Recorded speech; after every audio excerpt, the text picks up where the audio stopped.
السلام علیکم ورحمۃ اللہ وبرکاتہ۔ محترم بھائی نے ایک پوسٹ بھیجی ہے، اس کی بھی وہ تحقیق کے طلبگار ہیں کہ دو چیزیں اگر جمع ہو جائیں تو حضرت انس رضی اللہ عنہ کہتے ہیں کہ نبی اکرم صلی اللہ علیہ وسلم ایک نوجوان کے پاس آئے اور وہ سکرات کے عالم میں تھا۔ آپ علیہ السلام نے فرمایا تم اپنے کو کیسا پا رہے ہو؟ اس نے عرض کیا اللہ کی قسم اللہ کے رسول صلی اللہ علیہ وسلم مجھے اللہ سے امید ہے اور اپنے گناہوں سے ڈر بھی رہا ہوں۔ رسول اللہ صلی اللہ علیہ وسلم نے فرمایا یہ دونوں چیزیں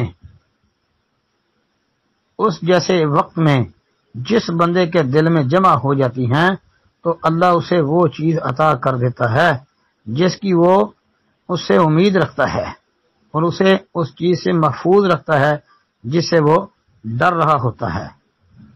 ترمذی 983۔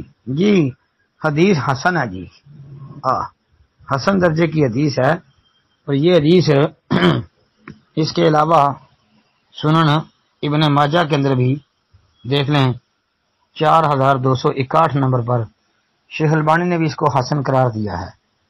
السلام علیکم ورحمۃ اللہ وبرکاتہ۔